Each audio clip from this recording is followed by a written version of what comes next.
Es un placer darles la bienvenida a una nueva entrega de Estamos Unidos, este punto de encuentro entre uruguayos que vivimos en los Estados Unidos. Contamos con el respaldo de la Cámara de Comercio Uruguay-Estados Unidos, que tiene sede en Miami. Nosotros estamos en Miami, en los estudios de KRH Media, y nuestra invitada de hoy está en San Luis.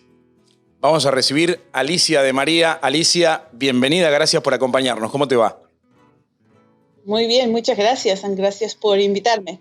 Alicia, estás en un rincón rodeada de microscopios. Esto de alguna manera nos da la pauta de tu actividad. Estamos hablando con alguien que está dedicado a la ciencia desde hace mucho tiempo. Contame específicamente dónde estás y a qué te dedicas. Estoy, como tú decías, en San Luis, Missouri, lo que se conoce como el Midwest. Actualmente trabajo en la universidad, en la Washington University en St. Louis, en la Facultad de Medicina. Es un gran complejo médico, un campus médico muy, muy grande. Soy instructora, que sería equivalente a un grado 2 de la universidad en Uruguay, del Departamento de Oftalmología. O sea que tu área principal son las ciencias visuales. Sí, en realidad podríamos decir que mi doctorado que hice en Uruguay es en biología celular y molecular. Y el tema que yo hice, mi tesis de doctorado en Uruguay, llevó a que un profesor británico de origen, pero trabajando aquí en esta universidad, me invitara a hacer lo que se llama un postdoctorado de 2 años aquí en Estados Unidos. Me llamó, me mandó un correo electrónico y me dice: quiero que hagas lo que hiciste en tu tesis, pero quiero que lo hagas en ratones y no en... Yo trabajaba con ojos de vaca, que son extremadamente fáciles de obtener en Uruguay, como te imaginarás. Claro. Entonces se comunicó conmigo y dijo: quiero que hagas lo mismo, pero quiero que lo hagas con ratones. Y así fue como vine para aquí, y al año me dijo: si querés quedarte, yo te apoyo, y así empezó mi transición de profesora asociada en la Universidad de Uruguay, Facultad de Ciencias, a postdoc aquí en Estados Unidos, en la Facultad de Medicina de aquí. Contame, Alicia, ¿en qué año fue eso? ¿En qué año fue eso? Yo me vine para aquí en octubre del 2004. Y mientras yo en Uruguay era profesora asistente de biología celular en la Facultad de Ciencias, el 50% de mi tiempo estaba dedicado a dar clase y el otro 50% a hacer investigación. Y como sabemos, en Uruguay la investigación es complicada de hacer por un problema económico. Cuando querés comprar cualquier reactivo en Uruguay, tenés que pagar prácticamente 2,5 veces el valor real comparado con lo que se paga aquí en Estados Unidos. Entonces es muy caro.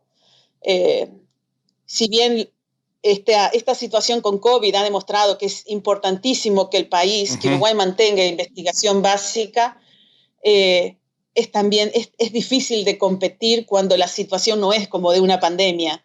Y si tú dices: tengo que elegir entre mantener la escuela pública o mantener ciencias básicas en Uruguay, a veces a mí me resultaba inclusive difícil decir: ¿cómo voy a pelear porque me den dinero para estudiar el ojo cuando es necesario que haya dinero para darle hasta el almuerzo a los niños en las escuelas públicas, ¿no?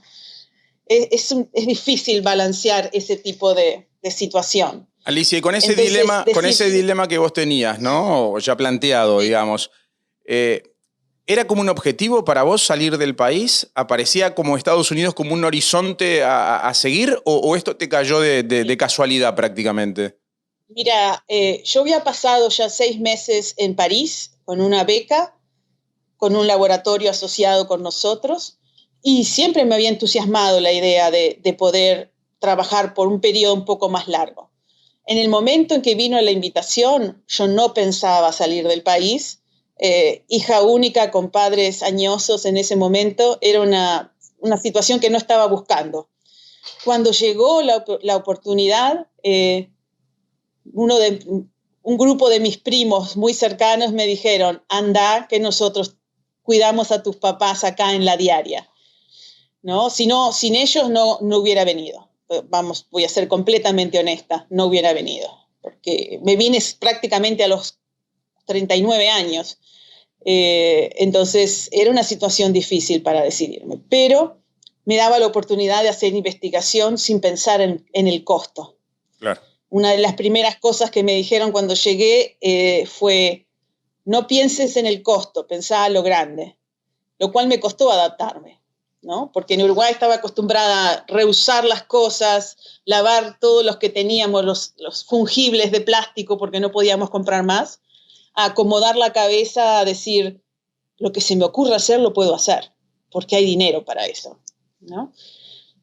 También, a los 6 meses ya estaba completamente adaptada, te puedo decir que ya no me preocupaba más por eso. Y bueno, sí, y además el PI, el Principal Investigator, con el que vine a trabajar, es una persona muy abierta, inmigrante también, porque él vino de Inglaterra a hacer su postdoc aquí y se quedó. Eso también permite una comunicación interesante como inmigrantes los dos. Y vino a un laboratorio donde había dos personas americanas, el jefe británico y una técnica de Bulgaria y otros 2 postdocs de China. O sea que fue una combinación interesante. ¿Y qué pasó con los ratones? ¿Hasta dónde llegaste, Alicia? Si tenés que contarme, Sí. digamos, a ver, los uruguayos muchas veces medimos el éxito en funciones de, no sé, los goles que hace Suárez con la camiseta del Barcelona o ahora del Atlético de Madrid. Si tuvieras que contarnos tus goles, ¿cuáles fueron? Mira, para mi tesis de doctorado yo lo que quería estudiar era cómo se elimina el núcleo celular en el proceso natural de diferenciación en el cristalino del ojo. El cristalino es lo que te permite mirar de lejos y de cerca en foco, acomoda la visión. Y para poder hacer eso, la luz tiene que pasar a través de la córnea, que es transparente, a través del cristalino, que es transparente, y llega a la retina. Entonces, para que el cristalino se mantenga transparente, todos los organelos internos de la célula se tienen que eliminar. Perdés el organelo que te da energía, como es la mitocondria, perdés el núcleo, se pierden todos los organelos internos. Y una de las cosas que estábamos interesadas era en ver cómo se eliminaba el núcleo y cuál era la enzima encargada de eliminar el ADN de esa manera tan controlada, porque ocurre solamente en el área, en las células que están en el camino de la pupila, no en las células de la periferia, ¿no? Y bueno, yo lo que pude llegar a hacer trabajando con ojos de vaca fue demostrar que había por lo menos una actividad enzimática similar a lo que se llamaría la DNasa 1, que es una de las enzimas que se encuentra en el páncreas para ayudar a la digestión. Sí. Y pude demostrar que había una actividad, que esa enzima estaba presente en el cristalino, la encontraba en el citoplasma como en vesículas y después alrededor del núcleo. Todo indicaba que podría ser la responsable de eliminar el ADN. El problema que tuve al trabajar con vaca es que no podés hacer animales modificados genéticamente en vacas. Para hacer eso tenés que trabajar en ratones. Entonces, mi tesis, el resultado final fueron 2 trabajos. Yo fui la primera en purificar y secuenciar el ARN mensajero de la enzima DNasa 1 en la vaca. Parece mentira, pero fui la primera, increíblemente. Demostré que esta enzima estaba involucrada cuando las células mueren a través de un programa genético que se llama apoptosis, y mostré que podría estar involucrada en la degradación del núcleo. Pero llegué hasta ahí. Con esta invitación que tuve de venir aquí, tuve la posibilidad de trabajar con ratones transgénicos. Y lo que pasó fue que la DNasa 1 no era la responsable de degradar el núcleo. Es lo que era la DNasa 2. Entonces, aquí fui capaz de completar mi tesis, podríamos decir, de terminar y llegar a la respuesta real y encontrar qué enzima es la responsable de eliminar el ADN en el cristalino, cómo lo hace, cuándo ocurre en el desarrollo, dónde se acumula en la célula mientras, ese tipo de Alicia, y si lo tenés que explicar, digamos, para trasladar el impacto de ese estudio a lo que es la vida de las personas, a la vida diaria, ¿cómo se lo contás al que nos está escuchando? La única cosa que puedo decir es que lo que yo estaba estudiando era para entender cómo ocurre el proceso normal de esto. No está relacionado a ningún tipo de enfermedad conocida en humanos.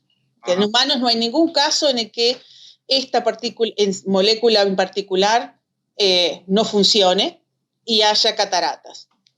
No. Entonces, eso fue lo que me llevó a cambiar de tema.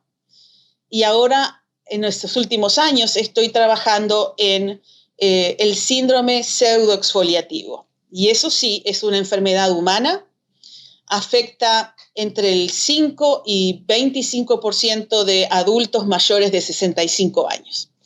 Y parece mentira, pero en Uruguay es bastante alto el número de personas mayores de 65 que sufren de esta enfermedad. Es una enfermedad sistémica, pero los mayores problemas ocurren en el ojo. Entonces yo estoy trabajando en aspectos celulares y moleculares de esa enfermedad, tratando de entender cómo ocurre y si todo sale bien, podría llegar a buscar una manera de resolver la situación en los pacientes antes de que, porque esta enfermedad lo que hace es que proteínas precipiten en los tejidos oculares. Y cuando eso sucede, se bloquea la salida del líquido que tenemos en la cámara anterior del ojo, y cuando eso pasa, hay glaucoma. Más o menos todo el mundo sabe lo que es glaucoma. Claro. Y en este caso es como que se taponea la salida del líquido que normalmente pasa constantemente por esos agregados proteicos. Entonces, si yo determino cuáles son las proteínas que se agregan, cómo se agregan, cuáles son las señales que indican que haya una sobreproducción y una agregación, podríamos llegar a tener una solución médica sin llegar a tener glaucoma y sin llegar a tener cirugías. Porque en el ojo es bastante fácil llegar a tener acceso simplemente por gotas o tal vez hasta inyecciones pueden ser intraoculares que se usan para otras cosas y eliminar esos agregados proteicos de manera tal de que los pacientes no desarrollen cataratas y glaucoma. ¿Cómo es el vínculo de una científica uruguaya con el Uruguay, digamos, con sus colegas? ¿Cómo es el relacionamiento que hay entre los que quedaron estudiando en Uruguay y los que están fuera del país? Mira, yo me llevo muy bien. Cada vez que voy, doy un seminario. Al principio era en la Facultad de Ciencias, ahora más que nada lo hago en el Instituto Pasteur. Cuando voy, la diferencia es que ahora yo estoy más trabajando en una enfermedad, mientras con la gente con la que yo me relaciono siguen trabajando en biología básica, en ciencia básica, ¿no? Han hecho muchas cosas interesantísimas, pero que no están relacionadas directamente con una enfermedad. Entonces, a mí me encanta porque ellos me cuentan lo que están haciendo, en lo que yo solía hacer, y yo les cuento cómo cambié, porque, para ser sincero, aquí también está el publish or perish, ¿no? O sea, que hay que publicar o quedas afuera de lo que es el contexto académico. Y lamentablemente, como en todos lados, hay falta de dinero y entonces lo que es más fácil conseguir financiación es si estás trabajando con algo que afecta la salud de las personas. Claro, ha estado en el debate, ¿no?, público en Uruguay en los últimos meses, producto de la pandemia, precisamente esto, ¿no?, el soporte financiero a nivel oficial para la investigación. Vos ya hiciste la salvedad, ¿no?, que una cosa es lo que pasa durante la pandemia y otra cosa es lo que ocurre en la vida normal. Pero ¿tenés expectativas de que haya un crecimiento en ese sentido en nuestro país a partir de esta crisis? Sí. Yo espero que sí. Espero que esto traiga más dinero para lo que son las ciencias básicas en general. porque ahora estaba muy concentrado en lo que es la parte de virología y la parte de medicina molecular o de ciencias moleculares. Lo que te puedo decir, por ejemplo, es que cualquier estudiante que haya hecho la carrera de biología o la carrera de bioquímica tiene conocimiento de la ciencia básica necesaria para poder hacer todas las técnicas que fueron necesarias para desarrollar los tests, para hacer la secuencia del virus. O sea, esos son conocimientos básicos que todos los estudiantes adquieren, inclusive en la licenciatura. Lo ideal sería que pudiéramos darle más práctica, que tuviéramos dinero para que pudieran trabajar en los laboratorios desde el inicio y no que lo hagan cuando llegan a hacer su maestría o a hacer su doctorado. Pero la teoría, o sea, la teoría de lo que aprenden nuestros estudiantes es excelente. Te diría que es mucho mejor que a veces que lo que llegan acá, porque les seguimos dando una visión muy amplia de lo que es toda la ciencia biológica y se la damos muy bien. Y los profesores son la gente que sabe más en Uruguay de esos temas, ¿no?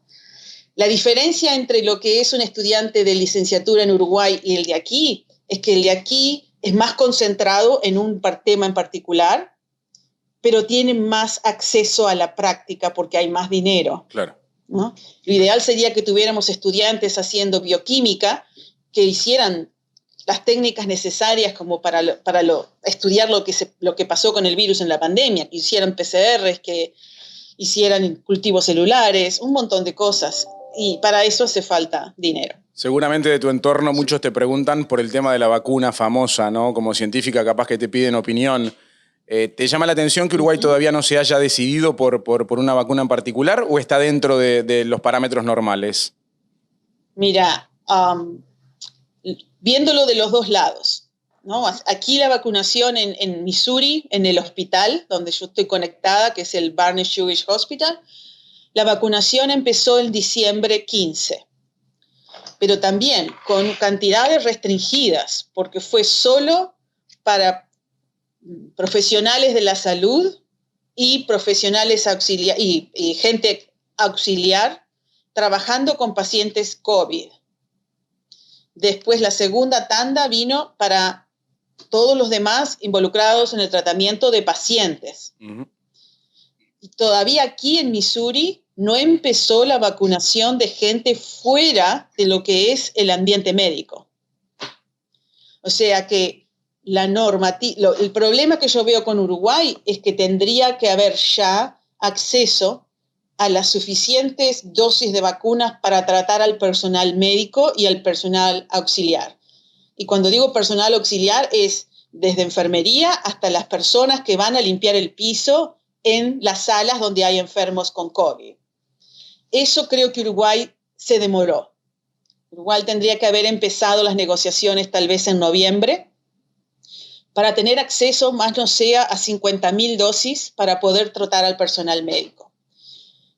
Para la vacunación masiva es difícil, porque no hay que olvidarse que estas vacunas vienen de compañías para lo cual es un negocio. Claro. ¿No? Ellos van a ganar dinero. Y si tienen que decidir venderle vacuna a Estados Unidos con 330 millones de personas o a Uruguay con 3,5 millones, al que van a tratar de satisfacer primero va a ser el que es el mejor cliente, ¿no? Para mí lo importante, lo que para mí Uruguay se atrasó un poco fue en tratar de proteger al personal de salud. Porque la gente, y acá pasó al principio, tú sabes las historias de lo que pasaba en Nueva York y sí, claro. El personal de salud estaban cayendo como moscas. Y no solamente que no podían trabajar por, digamos, un mes, pero llega un punto en que no hay gente para sustituirlos. Por ejemplo, ayer, que fue un día de holiday aquí, fue el día de Martin Luther King, yo pasé 9 horas trabajando con compañeros del hospital, como mi doctorado es en biología celular y molecular, me pidieron que fuera voluntaria y dije que sí, por supuesto, preparando dosis de las vacunas para llevar a cabo la vacunación. ¿Y te tocó ser vacunada? Sí, me vacunaron también, ¿Mira? A pesar de que yo vendría, digamos, la universidad ya me tenía en lista, me tocaba el 22 y me vacuné ayer, pero estamos al punto en el que están pidiendo a profesionales no médicos que trabajen en la parte de vacunación, porque no se da abasto con la gente. Increíble. Entonces, claro, sí, yo puedo preparar las dosis de la vacuna y dársela al médico, al enfermero, para que vaya al paciente y lo vacune. Pero claramente no es tu rol, claro, claramente no es. Pero no es mi rol. Alicia, también me habían puesto en una lista para decir, bueno, si la gente que está haciendo el test de PCR se enferma, ¿usted sabe hacer PCR? Sí, sé hacerlo. Bueno, está en la lista de espera. Si la tenemos que llamar, la van viene. a llamar. Digo, sí, está. No hubo falta en ese sentido. Refleja la realidad. Sí. Me encantaría seguir hablando contigo. Ahora sí, ahora Uruguay tiene que estar peleando por la vacuna, sin duda. Me encantaría poder seguir conversando contigo porque realmente es muy interesante, pero sé que tenés que seguir Tengo 10 minutos más. Bueno, entonces los vamos a aprovechar, los vamos a aprovechar. Algo que yo le pregunto siempre a todos, ¿no? ¿Qué extrañan de Uruguay? En tu caso, ¿qué extrañas de Uruguay? Sé que vas frecuentemente, pero ¿qué es lo que no falta cuando vas o qué es lo que no falta cuando estás acá, digamos? ¿Cómo vivís la distancia? Extraño mucho aquí el no tener que alguien toque la puerta, que sea un amigo y que me diga, hola, vengo a tomar un café contigo, ¿no? O vamos a juntarnos el fin de semana para hacer un asado. Eso acá no pasa. No es fácil si no estás en un lugar donde hay una fuerte comunidad de latinos o una fuerte comunidad de uruguayos. Y aquí no hay. Vamos a ser honestos, aquí no hay. Entonces, eso es lo que extraño, es el grupo de amigos. Correcto, la cercanía. La cercanía con amigos y con familia. Eso es lo que más extraño. O sea que intuyo que cuando vas a Uruguay es lo que descargas, lo que aprovechás. Es lo único, claro, es lo único que realmente voy buscando. Pero, por ejemplo, también me ha pasado lo contrario, que cuando voy veo que la gente tira papeles, después se come un caramelo y lo tira el papel en la vereda. Uh-huh. La ciudad está sucia, el sistema de transporte no funciona, la mayor inseguridad en las calles. Eso también que tal vez antes estaba acostumbrada, sí. Ahora me resulta un rechazo continuo cuando voy. Te dice, ¿por qué estamos así? Eso te plantea. ¿Por qué estamos así? Porque es en nosotros, somos nosotros los uruguayos, sí. Las personas, que podríamos cambiarlo tan fácilmente simplemente cambiando la actitud. A ver, Alicia, hablando de nosotros los uruguayos, te voy a traer un tema que fue muy polémico recientemente, pero quiero tener tu visión. Uh-huh. Y aprovecho esto porque vivís en un lugar muy particular como es San Luis, ¿no? Que tiene mucha historia con todo lo que tiene que ver con la discriminación a nivel racial. Sí. Sí. ¿Viste lo que pasó con Cavani, no? Seguramente estás al tanto de lo que pasó con Cavani, la suspensión, sí. Y cómo reaccionó también el uruguayo en general, digamos, ¿no? ¿Qué posición tenés con respecto? No quiero que me hables de la sanción, porque no es el punto. No. Quiero que me hables de cómo vive el uruguayo la reacción ante la sanción y vos quizás puedas aportar una mirada como uruguaya, pero viviendo en un lugar donde el racismo ha sido una historia y sigue siendo una historia importante. 7 años atrás tuvimos los incidentes de Ferguson aquí. Yo vivía a 10 minutos de donde estaba pasando toda la historia, donde empezó todo el problema, podríamos decir. Lo que te podría decir es que eso me muestra que la gente que tiene a veces poder porque está expuesta a los medios sociales, a los medios de comunicación, realmente no le importa la cultura de los distintos pueblos. Porque mi mamá me decía negrita, cuando mi negra, vení, ayúdame a hacer esto en la cocina. Y no está para nada mal, no está mal visto en Uruguay que entre amigos, entre familia, te digan, che, mi negro vení. Correcto. Che. Pero también es cierto... Y escuché al Negro Rada hablando de eso. Sí, pero también es cierto, y por eso traigo el tema. Si tu mamá, digamos, en otro momento está contigo en San Luis y te dice, vení negrita, quizás ahí te meten un problema, ¿no? Mira, una de las ventajas, no creo que lo hubieran entendido en español. Sí. Si lo hubiera dicho en inglés, probablemente la gente hubiera mirado extraño. Sí, aunque quizás no tenga ni traducción, ¿no? No. Porque aquí el problema no esto de ser... para nosotros negrito el equivalente podría ser black o blackie o little black. Uh-huh. El problema aquí es usar la N-word, el nigger. Sí. Esa es la palabra que no suena bien. Como algo completamente despectivo. El problema de Cavani es que además lo tradujeron mal, ¿no? Ese es el problema. Y eso lleva un montón de... La parte del racismo yo lo estoy viviendo desde el otro punto de vista. Porque el racismo no es solamente del blanco contra el negro.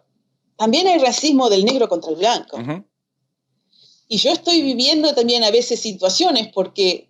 Si tú me ves, no soy la típica latina de piel oscura, que a mí me han llegado a decir, sí, bueno, pero usted es el white privilege, el privilegio blanco. Y yo digo, primero soy latina, entonces no he vivido lo que consideran el privilegio blanco. Y mi esposo, sí, es retirado de la Fuerza Aérea, clase media típica, pero él trabajó los dos hemos trabajado por todo lo que tenemos. Uh-huh. Hemos estudiado, hemos trabajado. Eso no es tener privilegio. Entonces, estamos llegando a un punto de confrontación tal en el que el sentido común salió por la ventana. Salió de escena. Ya no está más presente. Alicia, para terminar, sí. ¿Cómo te imaginas en el futuro? ¿Te imaginas más en Estados Unidos que en Uruguay? ¿O Uruguay es una posibilidad para volver en algún momento? Mira, como te decía, mi esposo es americano. O sea que mi futuro está en Estados Unidos y va a seguir en Estados Unidos. Si por alguna razón quedo sola, entonces ahí sí volvería a Uruguay. Ahí sí. Pero para mí ya Estados Unidos es mi casa. Soy americana, ya soy ciudadana, uh-huh. Ya hace 6 años. Estados Unidos es mi país también. Pero nunca se deja de ser. Pero ahí está, nunca se deja de ser, ¿no? No. Yo hablo, cuando me presento a alguien extranjero, digo, mi país de nacimiento es Uruguay y ahora también soy ciudadana americana. Yo tengo 2 países, uno de nacimiento y de amor y uno por adopción, podríamos decir. Está muy bien. Alicia, ha sido un placer. Te deseo lo mejor para lo que viene. Igualmente, saludos para todos y ojalá que todos pasemos esta pandemia lo mejor posible. Que así sea. Fuerte abrazo. Igualmente. Chao. Bueno, y hasta aquí llegamos con la charla con Alicia de María. Para mí un motivo de orgullo para los uruguayos, ¿no? Que haya gente que trabaje en la investigación, en el desarrollo científico. Está buenísimo poder escuchar este tipo de voces. Queremos agradecer como siempre y darles un consejo a ustedes al mismo tiempo. Si están pensando en inversiones a nivel inmobiliario en los Estados Unidos, comenzando por Miami, comenzando por el sur de la Florida, comuníquense con Silvio Righetti Realtor, que es un gran amigo y que tiene realmente muy buenas oportunidades a través del 305. En realidad, el 1, que es el número de Estados Unidos si llaman desde el exterior, 305-331-7032. Hablan con Silvio de parte nuestra y seguramente los va a orientar. Como siempre les digo, Estamos Unidos lo hacemos desde KRH Media, en la ciudad de Miami, con la dirección de Julio Sonino, la asistencia técnica de Santiago González, la dirección de arte de Agustina Sonino y nuestra cortina musical pertenece a la banda sonora de la película El Camino de Siempre. Nos reencontramos en una semana, aquí, en Estamos Unidos. Que pasen bien.